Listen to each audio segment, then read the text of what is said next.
This is a first because today I'm tackling the art of DIYing. With the new house and all, I have not only made it my mission to do as much of the remodel myself, with the help of my boyfriend of course, but also start making more DIY decor for our new home. So today I will kick it all off with large art pieces, all done with pictures and frames from Ikea.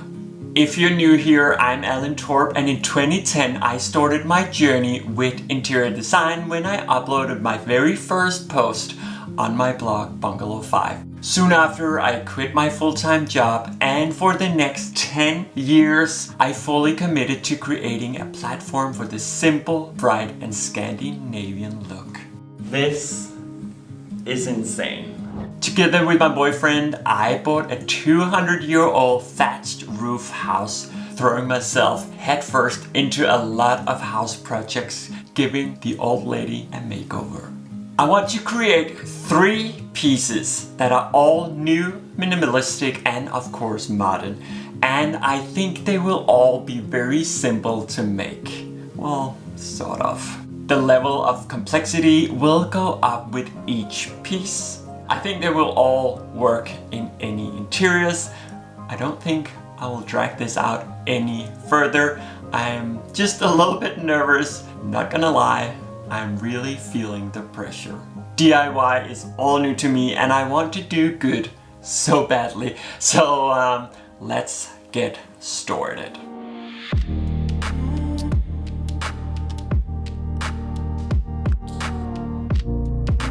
For this first piece, you need 3 things. A frame with some sort of canvas or plastic inside. I found this one in Ikea, it's called Hosta. You could also go to your local thrift store and find an old one and just paint it over. A bucket of paste and one of these things. You can probably find it in your kitchen. And if not, I found this one on my way to find the frames in Ikea in the kitchen section. As this is my very first DIY project ever, I am not kidding. I'm a little nervous to get started, but I'm fairly certain that this one piece of art is simple as it really is the same exercise over and over again. You add a little bit of paste to the palette and smear it on the plexiglass in one movement like so. And repeat and repeat. Well, you get the picture. Keep going until you have filled out the entire piece you're working on and let it dry overnight.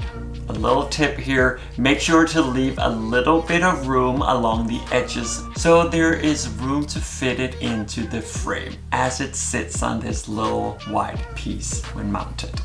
I really like the frame, and when I do plan my interior and gallery walls, I do like to mix up different frames. I'd say this though, make sure not to have more than 3 different frame colors in one gallery wall.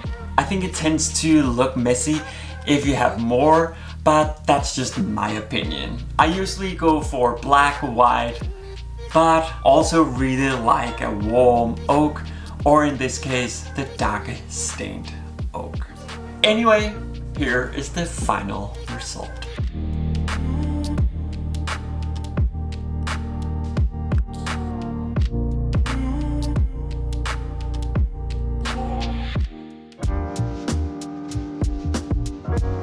For this piece, all you need is the other frame from the set of frames from Ikea. I picked it solely for the color of the frame and a roll of string. I found this brownish cotton one in my local hardware store. Okay, this piece might actually be easier than piece number 1. It's all about just going round and round and round and round and round. I promise the last project is not just all about repeating, sort of. Well, you just have to wait and keep watching. But now it's all about this piece, so round and round we go. I was a little surprised by the amount of string I needed, and I am really glad I didn't go for a bigger frame. Each roll here is 100 meters of string, and I ran out not one, not twice, but 3 times. I actually had to go back to the store to get more rolls, as I only got 2 to begin with. I didn't go to school for freaking math. And Becca really didn't seem to care much for my project. She just wanted her couch back. Did I mention my socks are also handmade? Not by me, but my mom. Thanks, Mom. So after a lot of going round and round, here is the final piece.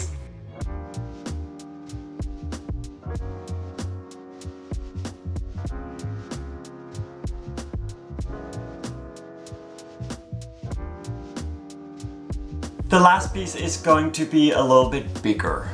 It's going to involve this large piece of blue leather and this white frame.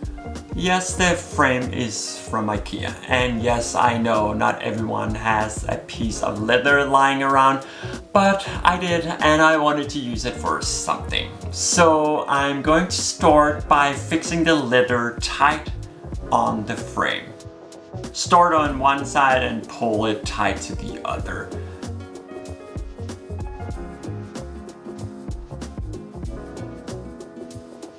The corners might be a little bit difficult to get nice and neat, but the tighter you can get it, the better the final piece will be. Just make sure to stable on the inside of the frame. There. Leather tight on frame. And then you need a short knife because we are going to cut the leather. It could be a good idea to draw some guidelines or have some sort of imagination of how you want the final result to be. I promise you it will make sense in a minute.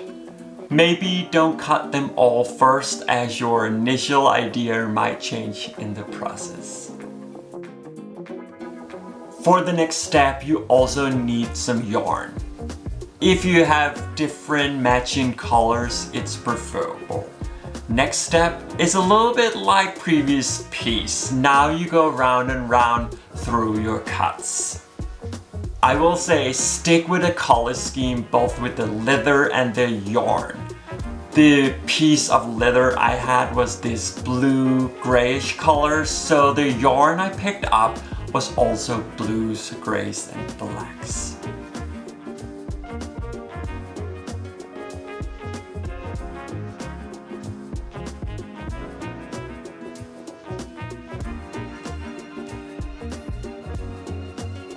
With the cuts and yarn done, I don't think it's quite ready. I know, what more can you do to this piece? Leather and yarn isn't enough. I'm going to use a little bit of this paint I had in my office just to fill in the blanks. You can leave this part out if you feel like your piece is done by now. But now it's done, here is the final piece. In the process, I actually also found out that it was practical to tighten a little piece of cardboard cut in the perfect size on the back. This way the leather doesn't roll too much. I think the final result is just nicer if you use a little piece of cardboard. I really like them all. What do you think? Comment down below which of the 3 is your favorite. And if you're doing any of them yourself, definitely tag me on Instagram. I would love to see your work. I would also love to hear if you like this kind of DIY project video from me. Do you want more? Or should this one be the one and only? I have a few planned already, but if you all think I shouldn't go down this DIY road, then I guess this will just stay in my mind. If you're new here, make sure to like and subscribe. Until next time.